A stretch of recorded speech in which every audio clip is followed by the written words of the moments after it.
First, John, let's talk about, I know it's only June, but we've been talking a little bit about the winter that's coming. And it runs the whole gamut of really scary, disastrous scenarios to maybe not so bad. What's your best guess as to what happens this winter, especially maybe over in Europe, where we're actually worrying about people, having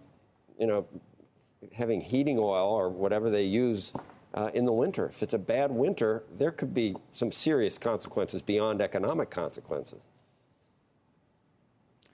No doubt, Joe. It could be not to put it too bluntly, but a heat or eat kind of winter at this point. It's looking like it's going to be rather expensive, whether you're using heating oil or natural gas for that matter.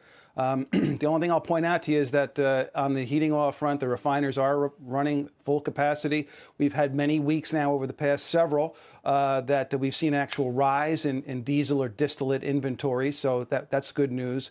And also, too, for U.S. consumers, there was that LNG explosion that is keeping about 2 billion cubic feet a day of gas here siloed in the U.S., which is helping the inventory situation for natural gas to build up as well. So we got to keep our fingers crossed that we can squirrel away the acorns here for winter and hope and try to get through it. It's a much more dire situation in Europe. They need that liquefied natural gas that went offline the other day, or last month, excuse me. And also, too, there's a missing element here as well. It's not being picked up, I don't think, enough of. For some reason, with refinery margins just absolutely off the charts, right? China's refining industry is running at a very historically low run rate. The independent refiners are about 60% of capacity. The big ones like Sinopec and PetroChina, their units are running at only about 71% of capacity, partly because the demand there obviously is being impacted because of the on and off COVID lockdowns. But why they're not taking advantage of this export market that is so rich at the moment is a bit of a head scratcher to me.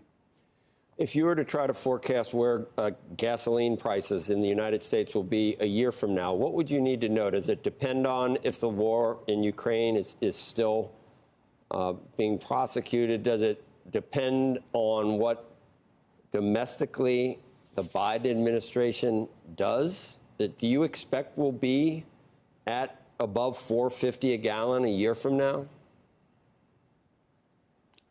I'm not so sure about that. I don't think we necessarily will. I don't think that's a foregone conclusion for a couple of reasons. I will say, to me, one of the biggest factors at play here is the Russian situation. This is a major supply disruption event, at least the signaling to the markets, at least to the Western markets. So if we were to wake up one day here and somehow Vladimir Putin's out of the picture and Russia can come back into the community of nations, you got a big rush of supply that could really help. Also, too, Joe, it's overlooked as well, I think, that the years and years now, decades really, of sanctions on Venezuela has decimated that once great national oil company, PDVSA. We've lost their oil production, which our U.S. Gulf Coast refiners historically relied upon. Also, too, Venezuela was a big refiner of fuels, of gasoline, of diesel fuels, which has been lost as well to the Latin American market. I'll tell you this, the U.S. has become a significant net exporter of fuels, of petroleum products, gasoline, diesel. It's flying out of here at the moment. And so we're more than taking care of our own. But the problem is we're in an international market, and the call on our stuff is terrific. And so that's why you're seeing that, as well as crude oil exports here in the U.S. going out the door to supply other units around the world. So, there's a lot of moving parts here. And, look, that minus 40 print on WTI a couple of years ago, really wrecked the industry, really made everybody regroup.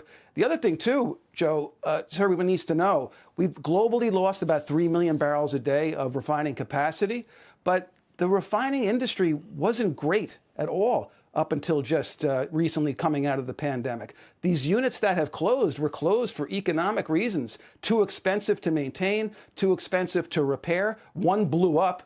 Literally, the one in Philadelphia. So there hasn't been a real rush. What's coming on the horizon, though, is a big ramp up in biodiesel capacity here in the U.S. that could also be a game changer. So we go through these phases, Joe. They come and go. There's booms, there's busts. Right now, it's a boom for the refining industry, but there's a crunch. It's a boom.